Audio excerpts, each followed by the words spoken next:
نوصل للمرحله اللي بعد كده او الخطوه اللي بعد كده في مرحله الصب، اللي هي عمليه الصب نفسها بقى.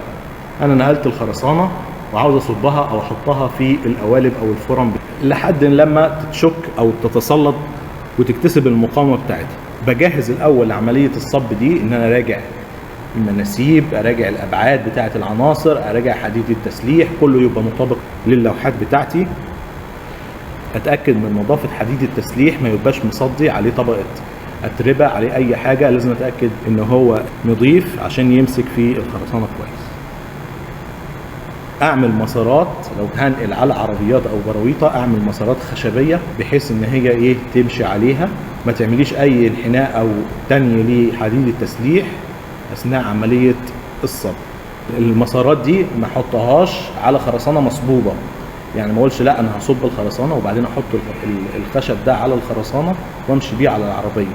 لا، الخرسانه وهي لسه ما تسلطتش كثبه مقاومه، انت ممكن تعمل فيها شروخ نتيجه انك مشيت عليها، وبالتالي هتتسلط على الشروخ دي وهتقللي من جوده الخرسانه. فانت امشي على حديد تسليح، اعمل له مسارات وامشي على حديد تسليح، لكن ما تمشيش على الخرسانه اللي لسه مصبوبه. تاكد من سمك الغطاء الخرساني. الحديد ما بيتحطش على الفرم على طول، بيترفع مسافه غطاء بحيث ان هو يحافظ لي على الحديد ده، يبقى تحتيه كميه خرسانه. الغطاء الخرساني ده انا بعمله بتخانات، ممكن احطها بلاستيك تحت الحديد او ممكن اعملها من الاسمنت، برضو ابقى مجهز قطع اسمنتيه كده بسميها في الموقع بسكوت. في بقى احتياطات خاصه وانا بصب. اول حاجه اماكن ايقاف الصب. في اسباب ممكن توقف لي عمليه الصب في الموقع، سواء كانت مقصوده او غير مقصوده. اول حاجه ممكن غير مقصوده انك تتعطل ماكينه الضخ او البامب، يبقى جاي لك العربيه اللي محمله خرسانه لكن البامب بتاعك اللي هيضخها اتعطل. فانت لازم اول قرار تاخده، وده بيبين المدير المشروع الناجح، من يقول لك لا انا حافظ على الخرسانه ولا احافظ على المعدات بتاعتي. طبعا المعدات دي بملايين، يبقى اول قرار الخرسانه دي ما تشكش جوه الحله بتاعتي او الميكسر بتاعي. يبقى اول حاجه ان هو يفرغ الخرسانه اللي جوه الميكسر. طيب لو البامب دي كان جواها كمان خرسانه والخرسانه في المواسير، يبقى لازم يشيل الخرسانه اللي جوه المواسير دي ويحافظ على البامب بتاعته.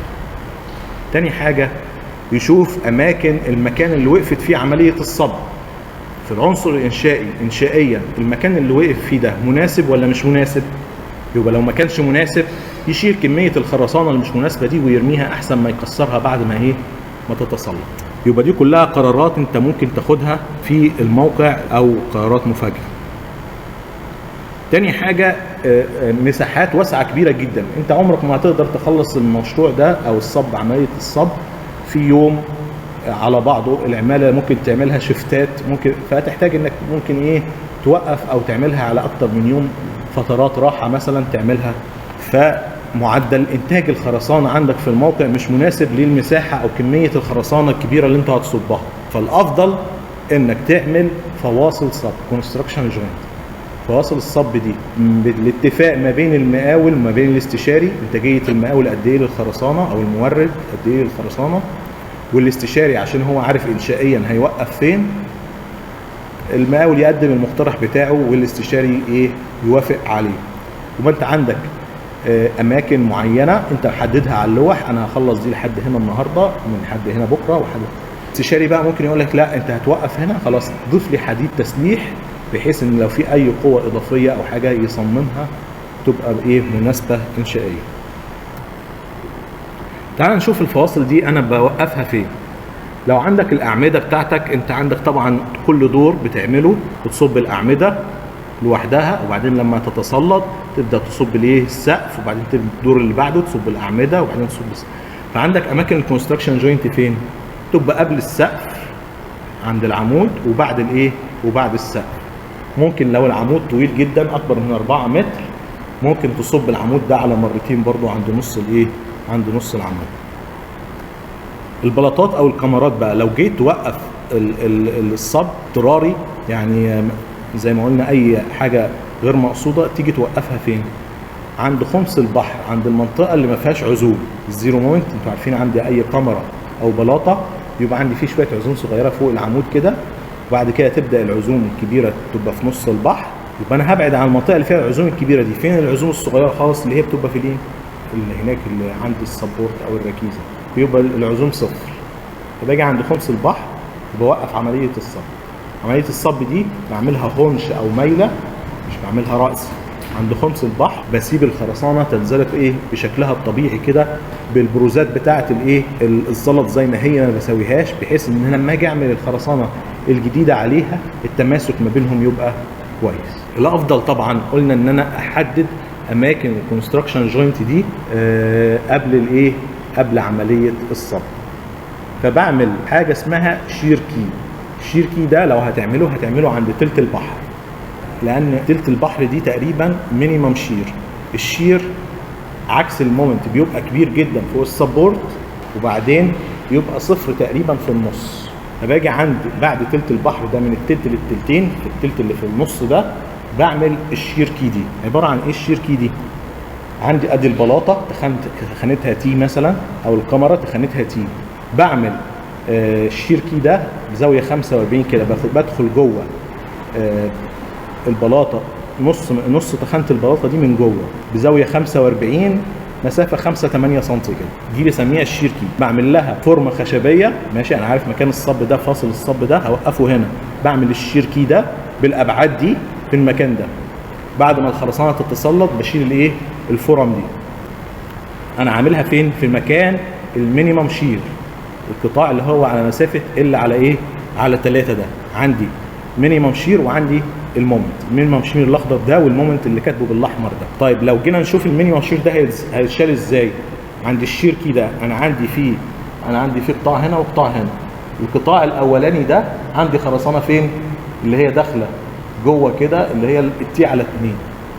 والقطاع الثاني هلاقي مجموع المسافتين برضو دول اكبر من تي على 2. هلاقي المينيمم شير ده الشويه الصغيرين دول هيتشالوا بالايه بالشير كي ده اللي انا عامله. طب العزوم، المنطقه دي فيها كميه عزوم محترمه، فلازم تتصمم كويس. ازاي؟ ان انا اعمل لها حديد يشيل العزوم ده. العزوم دي عباره عن ايه؟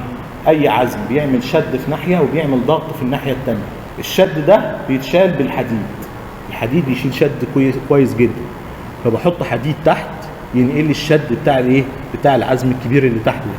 طب الضغط اللي فوق، انا عندي الشير كي ده انا عامله الخرسانه لازقه في الخرسانه، وبحط بوند كمان او اضافات ربط، الاثنين بيشتغلوا كانهم حاجه واحده. لما اجي اضغط عليهم الاثنين هيستحملوا ضغط ايه كويس جدا. يبقى الضغط ده هيتشال بالتلامس بتاع الخرسانه عادي، وتحت بحط له ايه حديد يشيل الشد.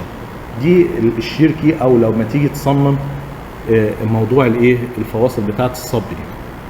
نرجع تاني للاحتياطات اللي ممكن تقابلك. انت هتصب على خرسانه قديمه بقى، انت عملت ايه كونستراكشن جوينت او حاجه، وعاوز بعد ما الخرسانه نشفت تعمل صبه جديده. فبتسيب، قلنا الخرسانه القديمه تسيبها سطحها خشن مش مستوي عشان ايه يمسك كويس. لا، طب ممكن تحتاج انك تنحت في الخرسانه القديمه دي وتعمل بروز كده بحيث ان الركام الكبير يبان ويزود التماسك، ماشي.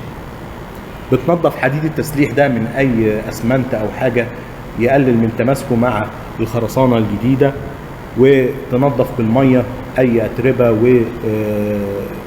وتندي سطح الخرسانه القديمه ده بالميه بحيث ان هو ما يشربش الميه من الخلطه الجديده دي. برضو تدهن مواد ايبوكسيه عشان تمسك الخرسانه القديمه في الخرسانه الجديده. لو هتصب مثلا كاميرات وسقف، الاثنين بيتصبوا مع بعض. انا عندي بيبقى فيه كاميرات رئيسيه اللي هي قطاعاتها كبيره دي. الكاميرات الرئيسيه دي شايله كاميرات ثانويه اللي هي قطاعاتها صغيره دي. لما تيجي تصب انهي الاول؟ تصب الكاميرات الكبيره. الكاميرات الكبيره دي هي اللي شايله الكاميرات الصغيره، وبعد كده الكاميرات الثانويه، وبعد كده تصب ايه السقف، بحيث ان عمليه الدمك حتى بتاعه الهزازات تعرف توصل لايه للقطاعات الكبيره دي الاول.